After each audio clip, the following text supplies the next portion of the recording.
Požar u selu. Još nikada u svom životu nisam čekala lijepo spavao noći na sjenu. Ljet je zaista krasno spavati na sjenu. Sjeno lijepo miriše, a sve je malo poštiho i nitko nema. Na selu svi dobri ljudi spavaju. Samo su ovi i šišmiši no oni lete tako tiho da nisu mogli probuditi Hlapića. Samo šteta da su... Baš hoću. Nemoj u vodu, nemoj u blato, nemoj to dirati mamino zlato. Nemoj vikati, nemoj skakati, nemoj trčati, nemoj plakati. Tog mi je nemoj već puna glava, ne da mi mira ni dok se spava. Vjerujte ne znam više što ću, pa stalno govorim baš hoću. Napravit ćemo vjenčanje, svečano izjavila učiteljica. Svi smo pljesnuli rukama od veselja. Ja nisam pljesnula, jer vjenčanje je stiglo tako naglo i neočekivano. Uvijek sam se zamišljala u bijeloj vjenčanici, kad tamo vjenčat ću se u trapericama i karirani košulji. Osim mene bio je izbunjeni i Ivan. Njega nitko nije ništa pitao i bunjeno se smješkao i pogledom potražio moj pogled. Kad su nam se pogledi sreli, shvatili smo da smo već napol vjenčani. Ipak smo bili zaljubljeni. Jedino se Luka pravio da ništa ne čuje i ne vidi. Nesretno je sjedio iza jednog grma i patio. Jadan Luka, ali što mu ja mogu? Škola smijanja. Otvorila se nova škola, škola smijanja. U nju se mogu upisati svi oni koji se žele naučiti još bolje, još vedrije, još smiješnije smijati. Tamo, ako si ozbiljan, pod satom dobiješ jedinicu, a može se dogoditi i da te pošalju u klub. Ako si još uvijek ozbiljan, strpaju te u šalaonicu, zabavljonicu, škakljaonicu, smješkaonicu, veseljonicu ili u smijehorađaonicu. U smijehosobicama ponavljaš i utvrđuješ gradivo, učiš o tome kako je smijeh najbolji lijek za sve, povijest smijeha, vrste smijeha, načine smijanja. Ima različitih vrsta smješkova i smijehova i svi su važni. Najviše se cijeni takozvani umiranje od smijeha. To je nešto kao mala matura. Zapravo to je ona poznata vrsta smijeha kada se smiju obrve, kosa, oči, trepavice. Požar u selu. Još nikada u svom životu nije Hlapić tako lijepo spavao kao te noći na sjenu. Ljeti je zaista krasno spavati na sjenu. Sjeno lijepo miriše, a sve je naokolo tiho i nitko nije budan. Na selu svi dobri ljudi spavaju noću. Samo sovi i šišmiši su budni. No oni lete tako tiho da nisu mogli probuditi Hlapića. Samo šteta da se obično onda, kad je najljepše, dogodi često nesreća. Tako je bilo i te noći. Najedanput se Hlapić probudi na sjenu i čuje kako težaci viču vatra, vatra. On skoči brže sa sjena, bila je još crna noć. Samo u selu je bila sjajna svjetlost, jer je tamo gorjela velika vatra, koja je bila crvena kao u paklu. Gorjela je štala jednoga seljaka koji se zvao Rđavi Grga. Grgu nitko nije u selu volio, jer nije bio dobar. Jesen u našem gradu. U naš grad jesen je došla automobilom.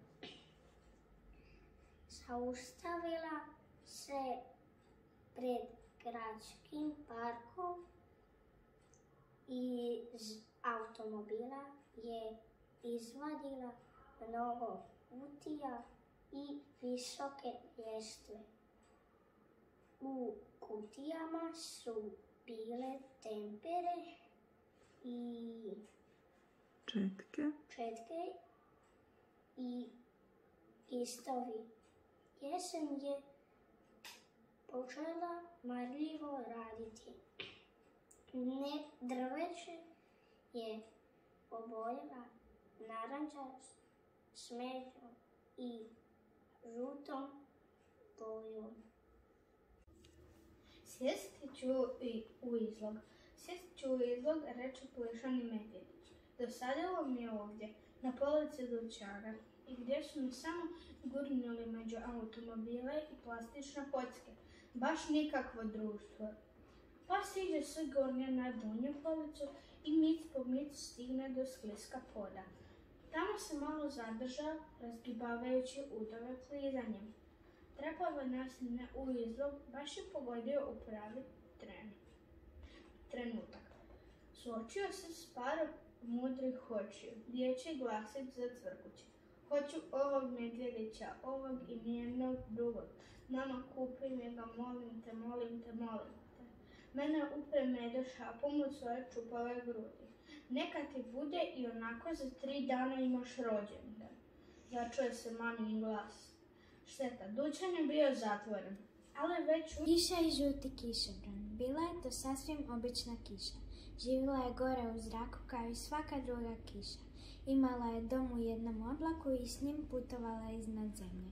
Kamo je oblak htio ili kamo ga je vjetar natjerao. Njezin oblak Gozd, okruglić, bio je debeljuškast i dobrodušan. Nikamo mu se nije žurio. Plovio je polako i često zastajkivao. Ponekad bi se zaogrnuo u tamni ogrtač, ali uglavnom je bio u sivom dijelu s nekoliko prostranih džepova. U lijevom džepu kaputa stanovala je kiša. Džep je bio velik i udoban. Dok je još bila sasvim mala, željela je vidjeti kako je dolje.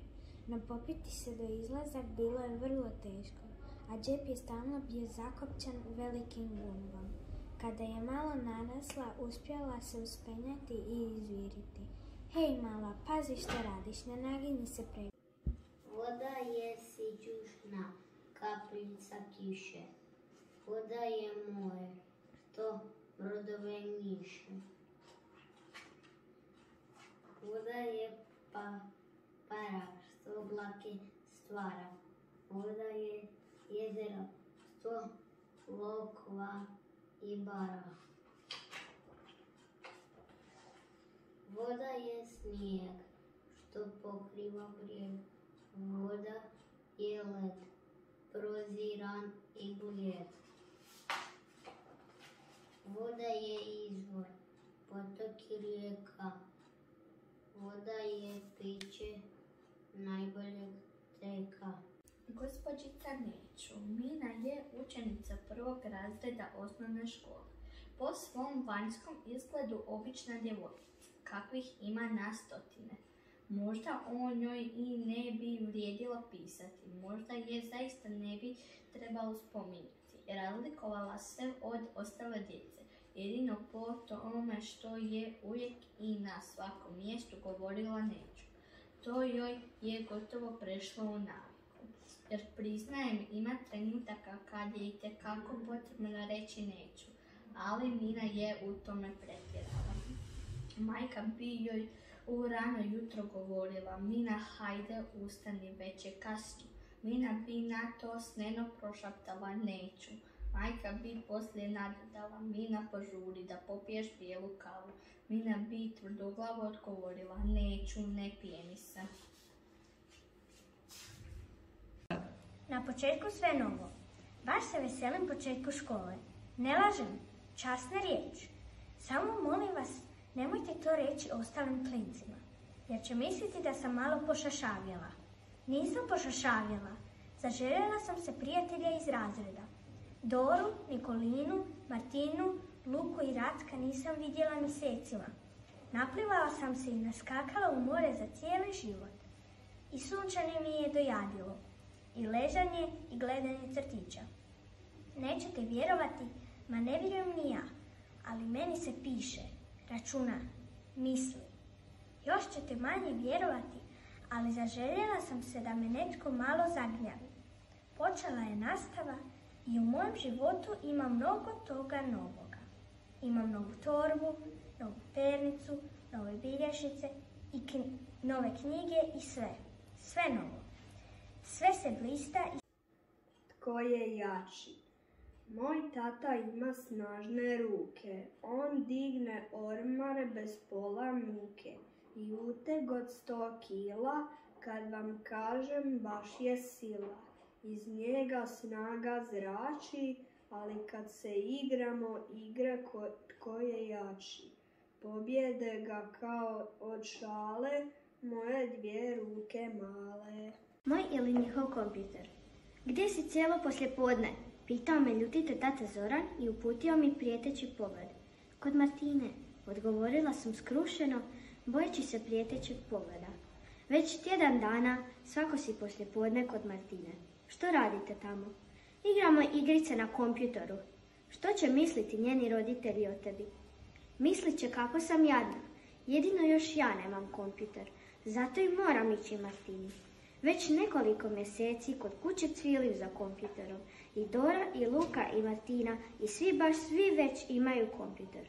Jedino meni moji pametni roditelji to ne mogu kupiti. Koliko sam ti puta objasnio da si za tako skupu stvar još premalo. Kompjuter zatupljuje dijete. Trudio se mirno objasniti tata bez prijetećeg pogleda.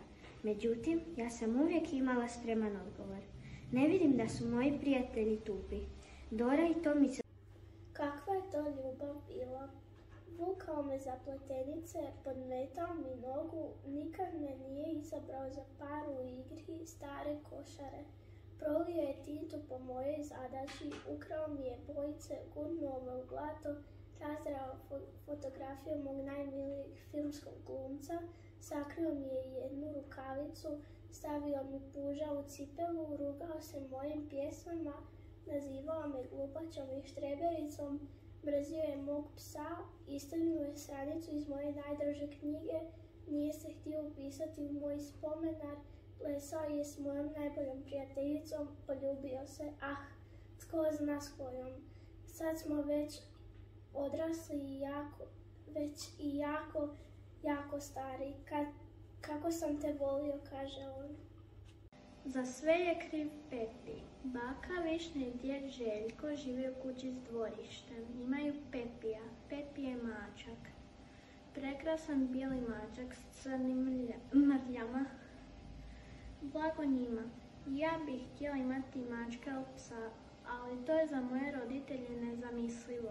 Mama se boji svakog psa kojeg vidi, a tata je alergičan na mačke. Čim ugledam mačku, počne kihati. Jednom je čak kihnuo 36 puta. Brao sam jer me baš zanimalo dokle će kihati. Sredinom veljače baka Višnja i djed Željko dobili su poziv da putuju u Njemačku. Tamo moj djed ima sestru. Pepija nisu mogli povesti, sa sobom nema putovnicu. Ostali su ga kod nas bez obzira na tatinu alergiju. Izdržiš, sine, dok se ne vratimo. Potapšao je. Put oko svijeta. Neka je kuća na vrhu brda zaželjela putovati. Nabavila je 4 točka i krenula u svijet. Putovala je po snježnim planinama, kroz šumu, uz rijeku, kroz velike gradove i mala selca. Vozila se čak i morem, u velikom brodu, zajedno s autima i autobusima. Upoznala je ljude, bijele, žute, crne i crvene kože. Vidjela je slonove, deve i lavove. Razgovarala je s Eiffelovim tornjem u Parizu, s lađicom u Veneciji i s vjetrenjačama. U nekoj kući bilo je na polici mnogo knjiga. Stajale su u predsoblju i promatrale što se zbiva oko njih. Bile su vrlo znatiželjne, premda je svaka od njih imala svoj sadržaj i mogla se zabaviti njime. S vremenom knjigama je postalo poznato sve što se događalo u kući i oko njih, nje pa one poželješe da se jedna s drugim bolje upoznaju. Počele su se međusobno čitati. Nastalo je tijekom toga čitanja dosta buke, jer su neke knjige stale napadati sadržaj drugih knjiga s kojima se nisu slagale, pa su se čak i počupale. Bilo je tu oštećenih korica i na vrtuljku. Već su svi prodavači proniknuli od vike, a to je na sajmu znak da je večer blizu. Hlapić i Gita došli su u to vrijeme na ono mjesto sajma gdje se okreću vrtuljci i gdje pucaju male puške. Tamo je najveselije zato jer kogod se jedanput okrene na vrtuljku, tomu zavrti se u glavi i on zaboravi na sve brige. Svi su se vrtuljci okretali, samo jedan je stajao. A baš taj je bio najljepši jer je imao 1000 malih zvončića i sav je bio srebrn. Ali gospodaru toga vrtuljka utekle su 2 sluge. Jedan od njih morao bi prodavati karte za vrtuljak, a drugi bi morao zvati ljude na vrtuljak, jahati na drvenim konjima i labudovima te 3 ljubavi gospođice Četke. Gospođica Četka najprije se zaljubila u gospodina Kaktusa, koji je živio na prozoru, ali on da i nije ni pogledao, bio je zaljubljen u ružu koja je živjela na prozoru zgrade na suprotnoj strani ulice. Jedne nedelje gospođica Četkica išla je na izlet u šumu. Onda je srela gospodina Ježa. Maša ima 8 godina, ide u 2. razred osnovne škole, vrlo je znatižena. Klaunovi su mi super. Maša je doručkovala i kreće u školu. Požuri, kaže bratu Luki. Pusti me na miru, odvrati on. Ne smijemo zakasniti, ne namjeravam zakasniti, odgovara Luka. Maša uzdahne. Roditelji su na poslu, osjeća se odraslo, a ide tek u 2. razred. Koji put je to naporno, iako je vrlo samostalna i sve zna. Poželi biti mala beba i ne razmišljati ni o čemu, pogotovo ne o ključima, rasporedu sati i bratu koji je ne sluša. Nahranila je Flokija, a i pomilovala zečice. Maša i Luka su ispred škole. Divno je to vrijeme dok ne počne nastava. Učenici se igraju u dvorištu jer dani su duži i ljepši. Proljeće će uskoro. Plesna haljina žutog maslačka. Svake godine cvijeće priređuje svoj veliki raskošni ples.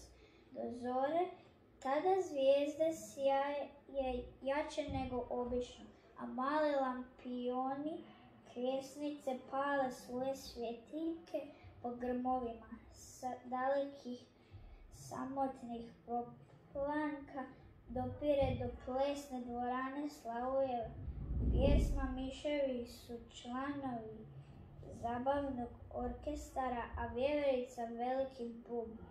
To se dešava svake godine u isto doba. Samo mi ljudi teško saznamo točnu noć i mjesto plesa, jer cvijeće je tajanstveno.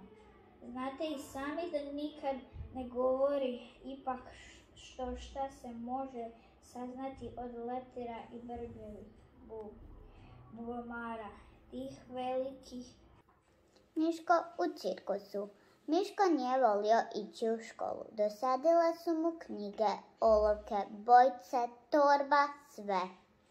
Jednoga dana umjesto u školu ode on u cirkus. Gledao je konja kako plešu, lav je skakao kroz obruč, a majmuni su vozili bicikl. Miško se smijao do suza. Odlučio je pobjeći od kuće i zaposliti se u cirkusu, jer se ondje cijeli dan samo igraju i smiju. Miško je želio postati krotitelj životinja, ali je odmah odustao.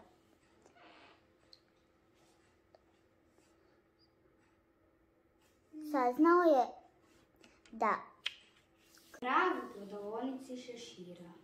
Ušao mrav u prodavonicu šešira da jedan kupi i samo što je ušao poviće: ja bih jedan šešir. Tko bi to šešir? Zaprepasti se prodavač. Ja nikoga ne vidim. Čekajte još samo 5 minuta pa ću doći bliže. Kakav ste vi to nevidljivi penzioner, da ćete tek za 5 minuta stići do mene. Mi nismo penzioner, a još manje smo nevidljivi. Mi smo jako vidljivi i jako brzi. Sada više ništa ne razumijem. Progunđa prodavač više za sebe. Čini se da mi je vid u ovih 60 godina ipak jako oslabio. Prodavač šešira i ne mora sve razumjeti i sve vidjeti. Pokušao mrav utješiti prodavača. Dovoljno je ako... Bezobrazno sunce. Jan je od susjeda Miška dobio crnu bijelu nogometnu loptu. Baš je pa oduševljeno rekao Jan i čvrsto odlučio naučiti igrati nogomet. Njegovi prijatelji Luka, Tin i Goran bili su pravi nogometni majstori. Ako mogu oni, mogu i ja, rekao je Jan i zamolio susjeda Miška da mu postane nogometni trener. Ništa lakše od toga, rekao je susjed Miško koji je obožavao nogomet. Prvi trening bit će sutra poslije školu na školskom nogometnom igralištu. Jan se veselio nogometnim treninzima. Ujutro je ustao i veselo pogledao kroz prozor. Umjesto sunca pozdravljali su ga sivi oblaci. Joj, samo da poslije podne ne padne kiša. Mamio je Jan spremajući knjige za školu. Poslije podne curilo je kao iz kabla. Od treninga ništa. Jan je bio tu.